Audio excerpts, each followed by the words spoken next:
खबरदार रहने के लिए चैनल को सब्सक्राइब करें और प्रेस करें बेल आइकन।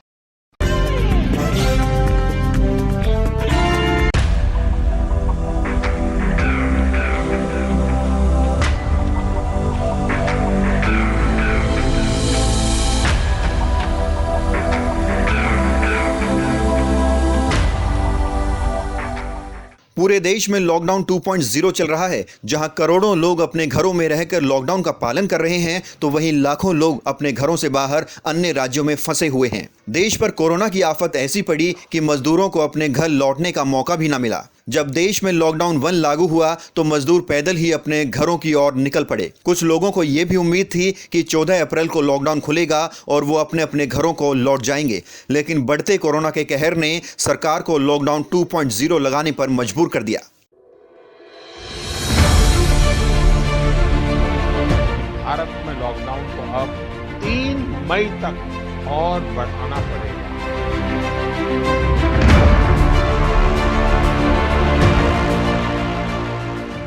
लोगों ने फिर अपने घरों की ओर पैदल पलायन शुरू कर दिया। इस बीच 12 साल की बच्ची अपने मंजिल तक पहुंचने से पहले ही जिंदगी की जंग हार गई। ताजा मामला छत्तीसगढ़ का है, जहां तेलंगाना से छत्तीसगढ़ स्थित अपने घर लौट रही एक 12 साल की बच्ची ने रास्ते में ही दम तोड़ दिया। झुलसती धूप में नन्हे कदमों के दम पर सैकड़ों किलोमीटर की दूरी तय करने से बच्ची के शरीर में पानी की कमी हो गई और डिहाइड्रेशन की वजह से उसकी सांसें थम गईं।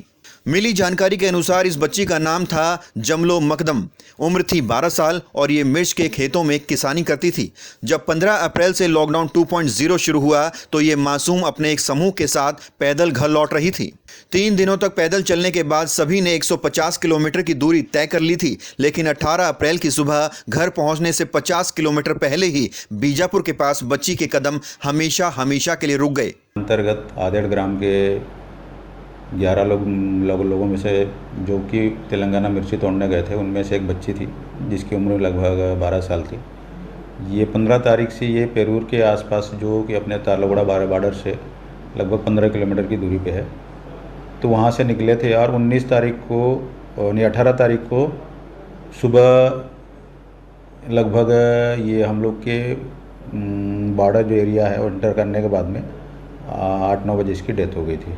क्योंकि अभी पूरा रोड ब्लॉक है, इस कारण एक और कोई साधन नहीं मिलने के कारण ये 3 दिन से लगातार वहाँ से पेरूर से पैदल चलते हुए पहाड़ी रास्ते से आ रहे थे। डॉक्टर्स ने बताया कि बच्ची की मौत शरीर में इलेक्ट्रोलाइट असंतुलन की वजह से हुई है, जिसके चलते बच्ची को उल्टी दस्त शुरू हो गए और पानी की कमी हो गई। बच्ची की मौत के बाद समूह के सभी लोगों को डॉक्टरी जांच के दायरे में लाया गया ताकि ये पता लगाया जा सके कि कहीं बच्ची को कोरोना तो नहीं था। जहां एक तरफ पूरा देश अदृश्य कोरोना वायरस से जंग लड़ रहा है, तो दूसरी ओर देश का गरीब तबका भुखमरी, बेरोजगारी और पैसों की कमी से जूझ रहा है। लिहाजा वो किसी भी तरह अपने घर पहुंचना चाहता है, क्योंकि उसे उम्मीद है कि घर में कुछ मिले न मिले, लेकिन परिवार के साथ 2 वक्त की रोटी तो मिल ही जाएंगी।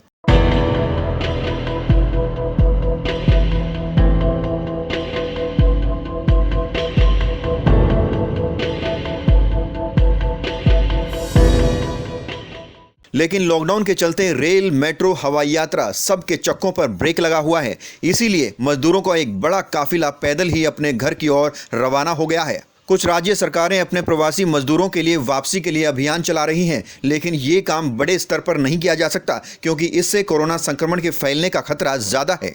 सरकार लगातार कोरोना वायरस को हराने के लिए बड़े फैसले ले रही है, सख्ती दिखा रही है, लेकिन ये चाइनीज वायरस हार मानने को तैयार नहीं है। इंडिया टाइम 24 न्यूज के लिए दिल्ली से परवीन की रिपोर्ट। खबरों से खबरदार रहने के लिए चैनल को सब्सक्राइब करें और प्रेस करें बेल आइकन।